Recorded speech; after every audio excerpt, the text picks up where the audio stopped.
Hello friends, সবাইকে আবারও একবার আমার চ্যানেলে স্বাগত। আজকের রেসিপিটা হচ্ছে মাছের ডিমের রেসিপি।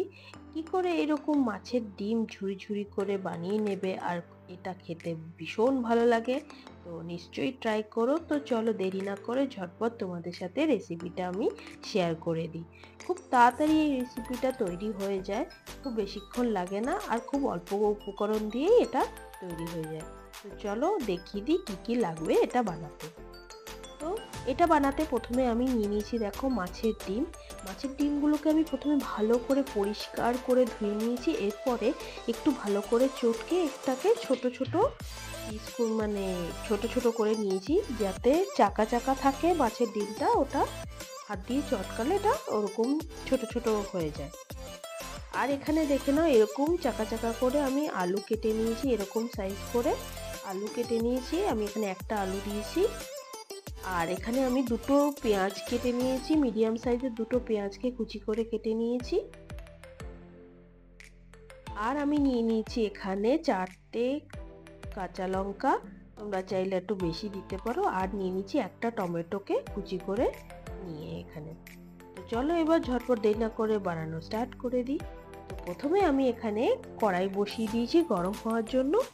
এরপর এখানে আমি প্রথমে ডিমগুলোকে বয়েল করে নেবো, মানে সেদ্ধ করে নেবো। ওই জন্য আমি এখানে ডিমগুলোকে প্রথমে এমনি কড়াইতে দিয়ে দিলাম। এরপর ডিমগুলোকে সেদ্ধ করার জন্য আরও কিছুটা পরিমাণ আমি এখানে জল দিয়ে দেবো, কারণ ডিমটা একটু ভালোভাবেই সেদ্ধ হবে।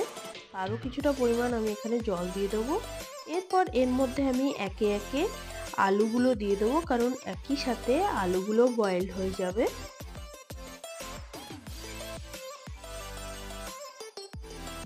এরপর আমি কাঁচা লঙ্কাগুলোকেও একই সাথে দিয়ে দেবো।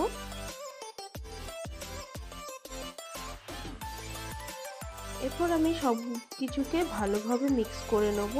মাছের ডিম, আলু, কাঁচা লঙ্কা পুরোটাকে ভালোভাবে মিক্স করে নেব। এখানে একটু জল কম হয়েছিল, তো এখানে আমি আরও একটু পরিমাণে জল অ্যাড করে দেবো, যেহেতু ডিমটা বয়েল হবে আর সব কিছুই বয়েল হয়ে সিদ্ধ হবে, তো ওই জন্য আমি আরেকটু দিয়ে দিলাম। এরপর এর মধ্যে আমি দিয়ে দেবো হচ্ছে স্বাদ মতো লবণ।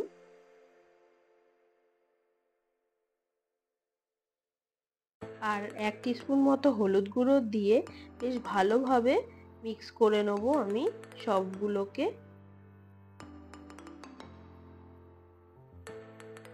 সব মিক্স করার পর একটা ঢাকনা দিয়ে আমি কিছুক্ষণের জন্য ঢেকে রাখবো।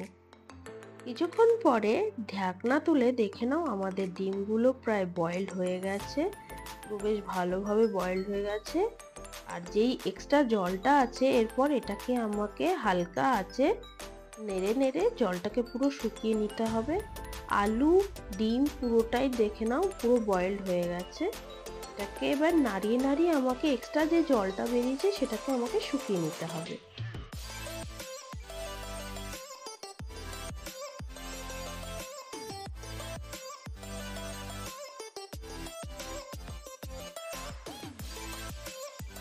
তো দেখে নাও বন্ধুরা, জলটা আমার পুরো শুকিয়ে গেছে। এরপর এটাকে আমি একটা বাটিতে সাইড করে তুলে রাখবো।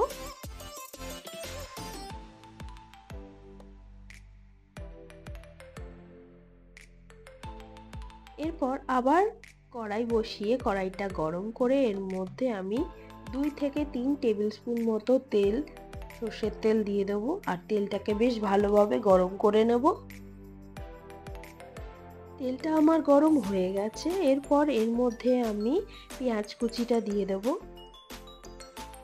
পেঁয়াজ কুচিটা দিয়ে বেশ ভালোভাবে পেঁয়াজটাকে আমি ভেজে নেব। একটু ভালোভাবে পেঁয়াজটাকে ভাজতে হবে।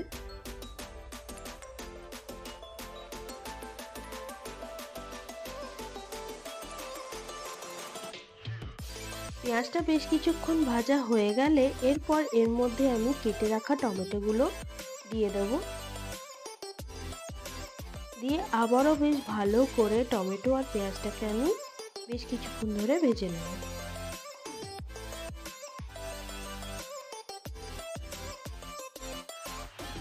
কিছুক্ষণ ভাজা হয়ে গেলে দেখে নাও টমেটো আর পেঁয়াজগুলো নরম হয়ে গেছে।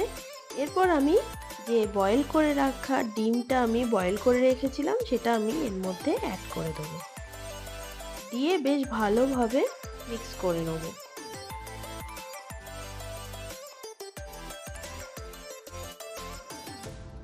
এইভাবেই হালকা আঁচে বেশ কিছুক্ষণ ভাজা হয়ে গেলে এর মধ্যে আমি ঘরে বানানো একটু ধনে গুঁড়ো মানে ভাজা ধনে গুঁড়ো দিয়ে দেব, আর দিয়ে দেব 1 টিস্পুন মতো সবজি মশলা। এরপর সব মশলাগুলোকে আমি বেশ ভালো করে মিক্স করে নেব। বেশ ভালো করে মিক্স করে হালকা আঁচে ডিমটাকে এইভাবেই ফ্রাই করে নেব।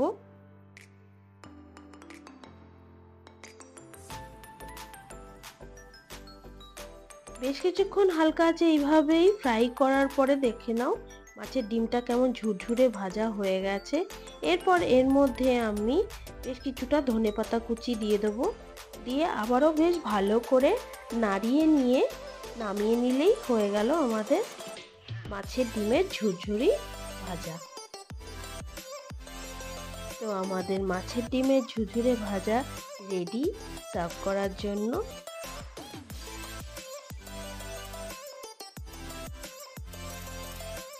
তো চলো এবার এটাকে বাটিতে সার্ভ করে নিই।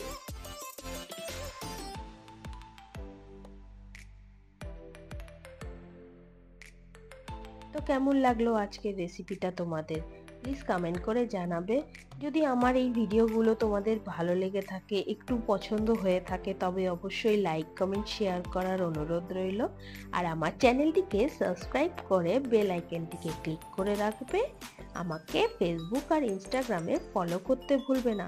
সকলে ভালো থেকো, সুস্থ থেকো। আবারও দেখা হবে তোমাদের সাথে নতুন কোনো রেসিপি নিয়ে নতুনভাবে। By friends.